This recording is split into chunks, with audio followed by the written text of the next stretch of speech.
All right, we're back. So, last couple of days have been kind of crazy. Not much progress going on with the wheels. Not much progress since the last YouTube video. Let's see here. I'm gonna start recording. What I'm gonna do is this is gonna be a small series of SilKo UNCUT. Now, I've had a lot of experiences in the last 3.5 years. A lot of them that you see footage of, but you don't actually get to see what exactly it was. So it's gonna be me going over some past footage and talking about it. So that's the biggest thing here. So I'm gonna make sure that y'all can hear me. I'll try to record with my mic here. Now, where I'm gonna go is I'm gonna go to tuning shop STF. And this is a shop in Japan, owned by Daniel Sanagawa and Masa-san. And so there's a couple people that work there. There's Musashi is the kid. You got Hugo, you got Danny, you got Masa, and that's pretty much it. So it's a 4-man crew. One-stop shop essentially is what it is. And I talk about my car a lot, but you don't actually get to see where I started.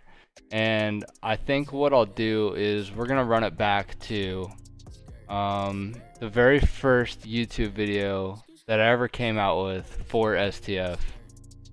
Now, mind you, this was about a year after I had met Danny, and he got comfortable with me. That means hey, you want to make a YouTube video for the shop? You know, because you don't just start making YouTube videos for any shops. That's not really how it works. At this point, I had never drifted in my life before, so I had no fucking clue even how to control the car around a corner. I never driven like that before on the Togue, nothing like that. So this was one of the funnest experiences that I've had doing a video. And I'll talk through it a little bit, and I'll try to keep it, where it is. But Mount Fuji is just an absolutely gorgeous drive. We're about 40 minutes from the track, and man, it's just, there's not words to describe how you feel your first time going and doing these events. The culture is so welcoming, and it's incredible. You see this RB26 DET he has in his C34 Laurel, and this is before he blew it up, which I'm sure you'll hear about later. Absolutely wonderful car. That kid hit the wall. He was just probably, I think he was from Yokosuka or Yokota. That was really interesting. And this is just me. This is just an iPhone, right? I had no idea what I was doing. I got my hand out the window, and Danny's driving. This was fun because you'll see coming up here, he got this close to the wall, bro. This fucking close. And I was freaking out, man. I was just so hype about it because he's such a good driver. Right here. Yeah. Oh, it was the coolest shit, man. It was the coolest thing. Everything that I learned from watching him. He's been drifting since he was a kid, so this was just a skid pad essentially that we were driving on, and I was just running passenger all day, just kind of hanging out, watching him fuck around with the cars. And he burned the shit out of those tires though. That thing used to run big time.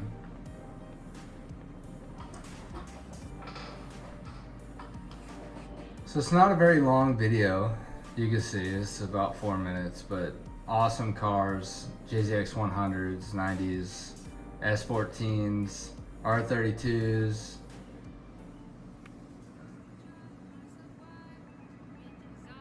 Little dick gang, baby. Yo. What up? Oh, and it's just so gorgeous, man. And I miss so much of it. I wish that I got more interactions with people while I was out there, but it's so hard to put yourself in front of the camera. And that's something that I'm learning right now, is learning to get in front of the camera and actually talk about things.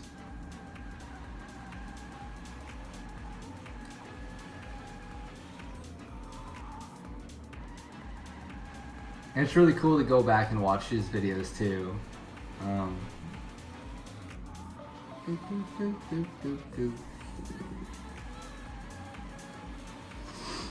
Again, really close to the wall. They were just setting a cone up about, this far from the wall, and trying to hit it. That one was brought out a little further, but obviously no one wants to smash that shit, because it's not like a lot of the tracks that you'll see in the States.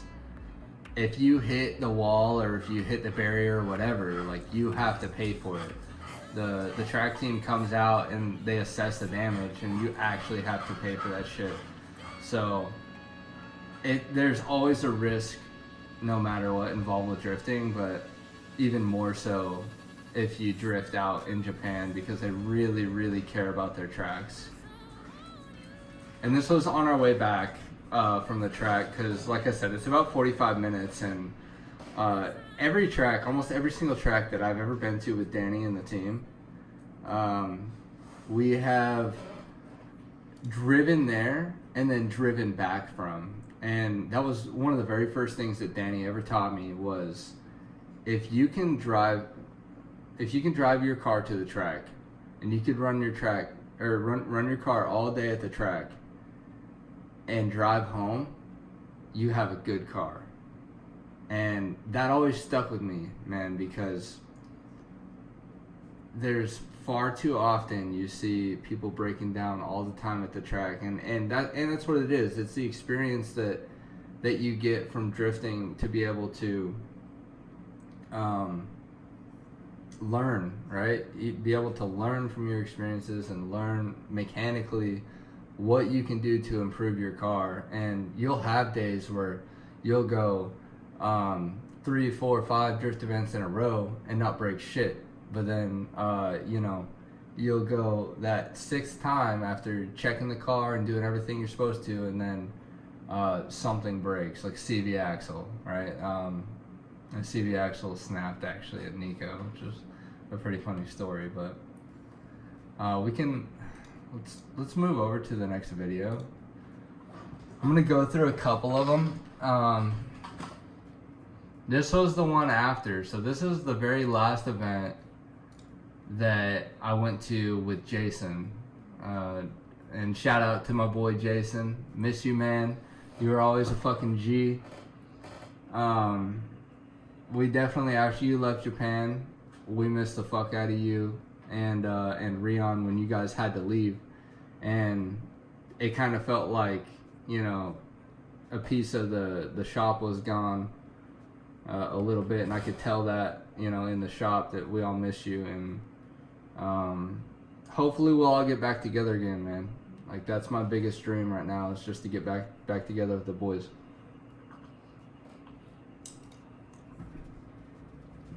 Let me pause this music over here. Hopefully you didn't hear that.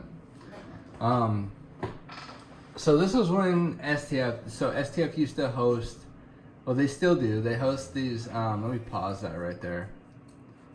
They host these drift events, and they pay X amount of money to rent the whole track out and then create their own event out of the track, and then people pay them to get onto the track and run. So I think that's really cool. On the left here, this is Jason Snedeker, one of the boys. Lots of history with this guy, who's in Japan way, way long before I showed up, so I didn't really get the opportunity to like really bond with Jason at a certain level. But that guy, you could depend, your life on that guy. He'll do anything for you. That's just the type of person he is. Same with Kamar, man. Kamar is the G. I actually just got off the phone with him We talked for like an hour and a half or some shit. He called me up. Really funny fucking dude. Really humble.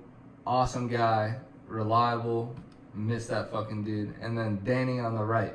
Hates the motherfucking camera. Mr. Long Neck.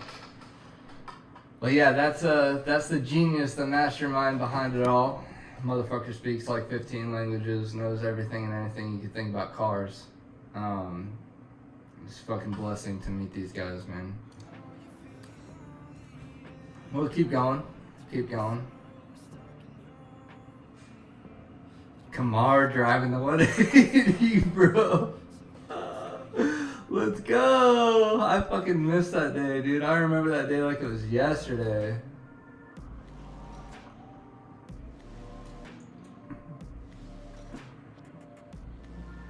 And throughout drifting, I always try to like put those shots in that like you get to see in person, but you rarely get on footage. And it's Kamar almost smashing the fucking wall. I love this shit. And he picked that shit up so fast. Like, Kamar's a good driver. Really good driver. Those fucking Australian pricks, man. These dudes, they hit the back of Danny's Laurel. And, like, normally when you fuck someone's car up because you were being an idiot, you usually, like, come over and you say, hey, man, I'm sorry, fucking... Although we know drifting is drifting and shit happens and whatever, right? Your moral compass is to say like, man, I fucked up, I'm sorry, what can I do to help you? But this dude didn't say shit, he didn't even say sorry, he was just kind of a, you know, doing this thing. So that was kind of the story on that one. That made the afternoon really interesting because when Danny would go on the track, it was kind of like a no fucks given at that point because, I mean, obviously he really cares about his car. But when we were up next to those Australians, man, Danny had no fucking mercy, boy. He was just like right up on their fucking car the whole time, and it was so much fun. And I love this track too, the chicanes right here, linking those chicanes, which you can find, you can see that in my Instagram too. That's not an easy thing to do. And that's crazy. That dude's nuts. If you know anything about fucking Hachirokus, doing an entry that fast and pulling up around the corner like that is not an easy thing to do. That red car used to be Masa's wife's car, and she used to come out and drift with us. She was pretty good too.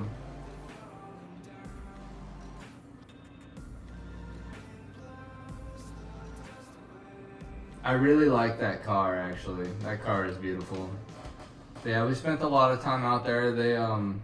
They would rent drift cars out to people, and people would come from Australia, or actually, funny thing, I think it was the event after this. Luke Fink came in with Ben K and a couple other guys, and I had never met them before, but I mean, Luke Fink at the time, he is a pro drifter in Australia, and he hadn't made like a YouTube yet, right?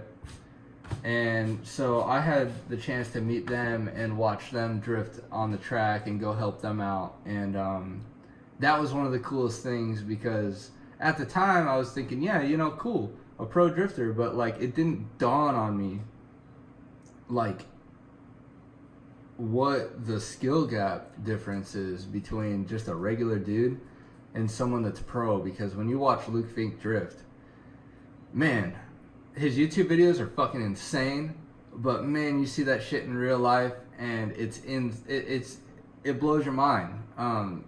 He just got in the 180 at Fuji like he's owned, like he built the car, you know, essentially, and every single car that went back home from the track that night, it had fucking tire marks on the side of the fucking cars. And I remember fucking spraying some cleaner on a towel and fucking trying to rub the tire marks off the side. I was like, ah, fuck it. It looks cool. It looks good anyways. Fuck it. And hey, one of the most humble dudes you could ever meet. And him and his wife and his family are so great. And it was such an honor to meet them. And one day I want to go out to Australia and I want to actually drift with them. I still stay in contact with Luke, which is really cool, and Ben K and a couple other people out there. If you didn't know, I got a pretty big dream, and I don't know if it's gonna cut it, you know, because I'm in the military. I have a whole lot of stuff going on. I'm always working, but I want to make it on YouTube. You know, I want to be a YouTube personality. I want to build a warehouse, and I want to like take care of my friends and family, and like I just want to make it.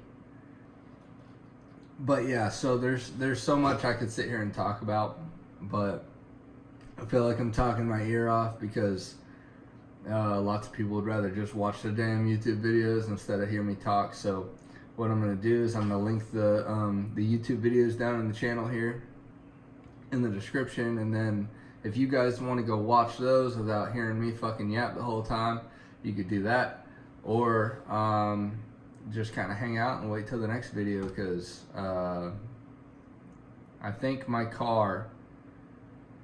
So here's the thing. I'm going to a school, so I'm gonna be gone for a month. And when I get back from that school, my car should be coming in. Danny should have sent it, and it should be coming in. So we're kind of like looking around like July 10th-ish, around there is when I'm actually going to get my car, which is crazy. I'm super excited about it. So July 10th, get ready, because there's a YouTube video about to come out, and it's gonna fucking break the internet. I'm excited about it. Not literally. I mean, it's cool. You know, we only put the last 3 years, blood, sweat, and tears into that bitch, but I'm excited to show you guys. Stay tuned for the next episode. Stay tuned for the motherfucking next episode, because I don't even know what that shit's gonna be about. Catch y'all later.